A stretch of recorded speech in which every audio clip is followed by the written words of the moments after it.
Hello student, आज हम class 9 science की वर्कशीट 23 को डिस्कस करेंगे। हमारा चैप्टर चल रहा है जीवन की मौलिक इकाई और आज इसमें हम कोशिका के अंदर के पाए जाने वाले एक अंगक अंतःद्रव्यी जालिका के बारे में समझेंगे।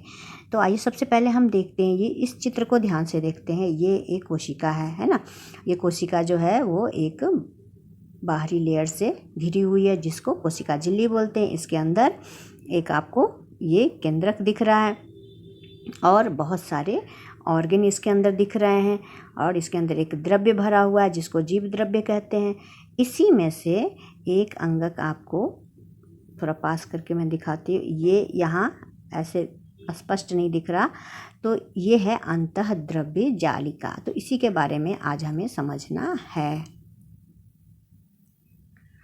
अंतःद्रव्य जालिका या ईआर झिल्ली से बने बहुत सारी नालिकाओं का एक बड़ा सा जाल है जो एक आयताकार बैग रूपी पुटिका बना लेते हैं। नाम से ये देखो, नाम में क्या लिखा, अंतःद्रव्य जालिका। अंतः मतलब अंदर, द्रव्य तो समझ रहे हैं, द्रव्य है ना, तरल लिक्विड, और जालिका यानी नेटवर्क है ना, जाल। तो सेल के अंदर एक जाल सी संरचना होती है। ऐसा लगता है कि बहुत सारी नलिकाओं को, ट्यूब्स को या शीट को एक साथ रख दिया गया है।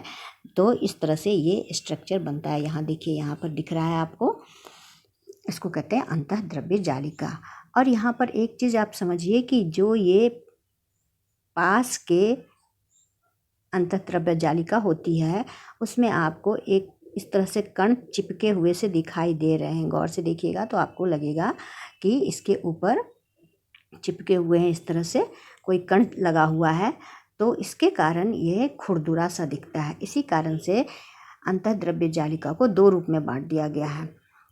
एक तो हो गया खुरदरी अंतःद्रव्य जालिका और दूसरा हो गया चिकनी अंतःद्रव्य जालिका। अब ये दूर वाली आप इसको ध्यान से देखिए, इसमें ये कण नहीं लगा हुआ है, तो ये हो गया आपको चिकनी अंतःद्रव्य जालिका। और ये कण लगा हुआ तो ये हो गया खुरदरी अंतःद्रव्य जालिका। अब खुरदरी जो है उसके ऊपर लगा क्या होता है, इसके ऊपर अटैच होता है राइबोसोम। जो कण लगा होता है उसका नाम है राइबोसोम। देखिए यहाँ पे RER या खुरदरी अंतःद्रव्य जालिका की झिल्ली पर छोटे छोटे कण लगे होते हैं जिसको राइबोसोम कहते हैं और इसी की वजह से इसकी सतह खुरदरी दिखाई देती है।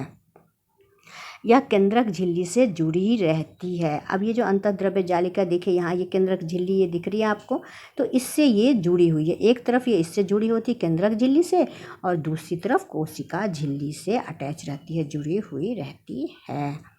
अब इसके कार्य देख लेते हैं। कार्य क्या है? हम जानते हैं कि हर प्रकार के प्रोटीन निर्माण की सूचनाएं केंद्रक में DNA में होती है।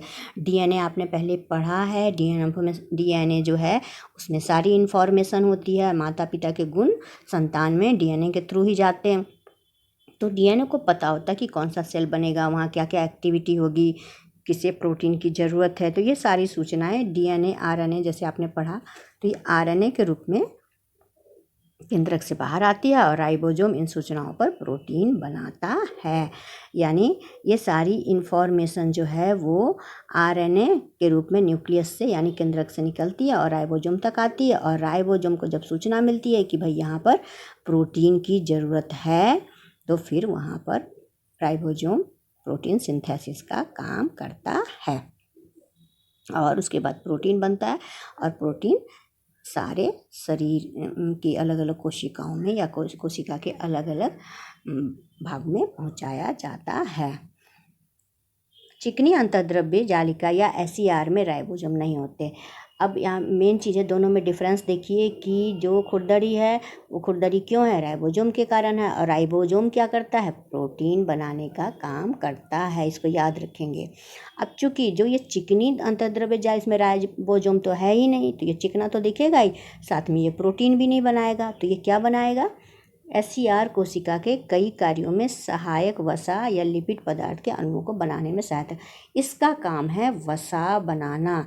जैसे खुरदरी का काम था प्रोटीन बनाना, उसी तरह से चिकनी अंतःद्रव्य जालिका का काम है वसा को प्रोड्यूस करना, वसा को बनाना। याद रखेंगे आप।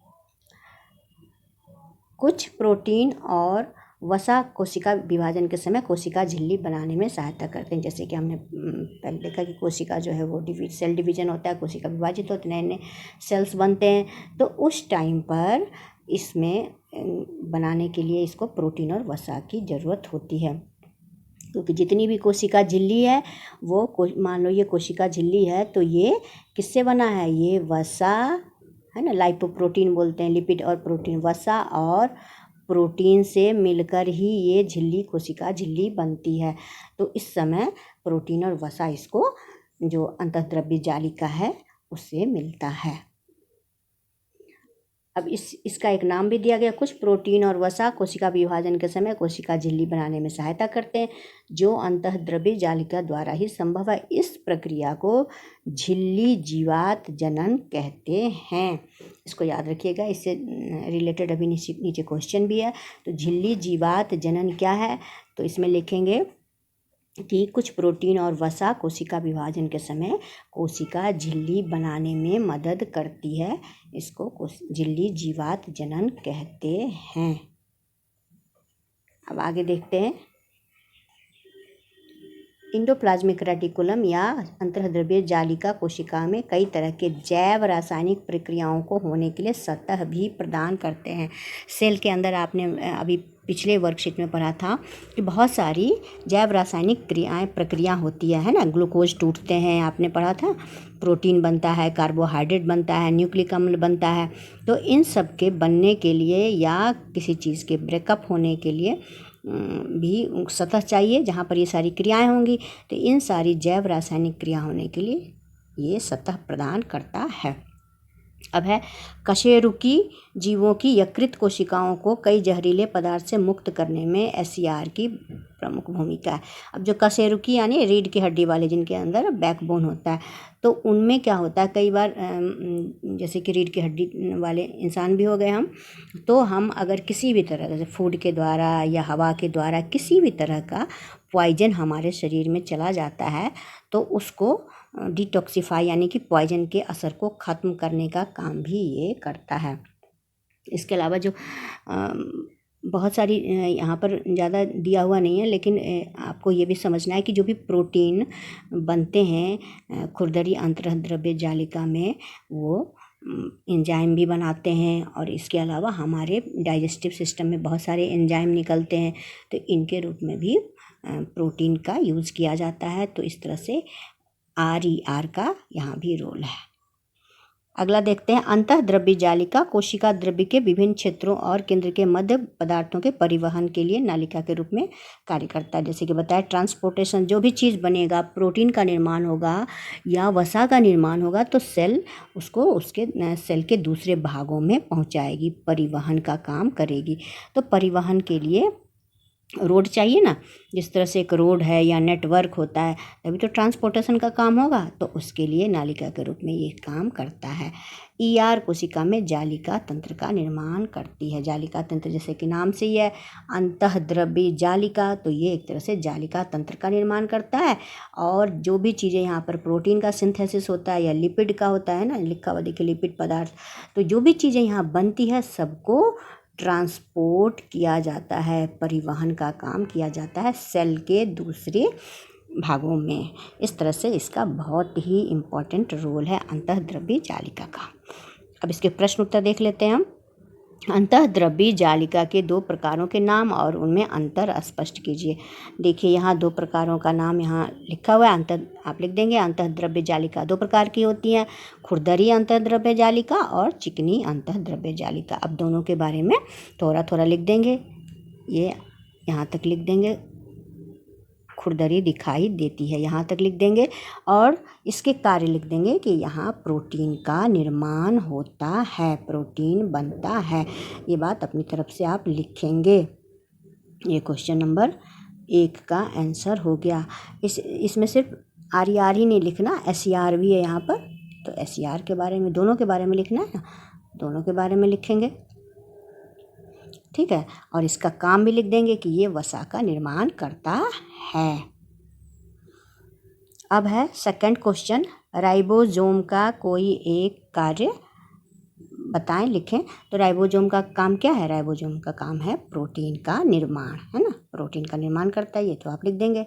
तीसरा है झिल्ली जीवात जनन किसे कहते हैं? तो आप तो यहीं लिखा हुआ है ना, ये सारी बात लिखी हुई है। कुछ प्रोटीन और वसा कोशिका विभाजन के समय कोशिका झिल्ली में बनाने में सहायता करते हैं, जो अंतःद्रवी जालिका द्वारा ही संभव है। इस क्रिया को झिल्ली जीवात जनन कहते हैं। ये आपके क्वेश्चन 3 का आंसर हो गया। अब है क्वेश्चन 4, RER की सतह खुरदरी क्यों दिखाई पड़ती है? तो RER की सतह खुरदरी दिखाई इसलिए पड़ती है क्योंकि उससे राइबोसोम के कण लगे हुए होते हैं। ठीक है, जैसे कि मैंने पहले भी बताया, जिस तरह से मान लो ये कि ट्यूबुल्स जैसा इसमें ऐसे इसी तरह, इसलिए तो खुरदरी दिखाई देती है क्योंकि ये सारे राइबोसोम के कण यहाँ से अटैच होते हैं। तो आप ये बात यहाँ लिख देंगे। मुझे आशा है कि आपको ये वर्कशीट अच्छी तरह से समझ में आ गई होगी, और अगर आपको अच्छी तरह से ये समझ में आई है तो आप अपने दोस्तों के साथ इसे अवश्य शेयर करें। Thank you.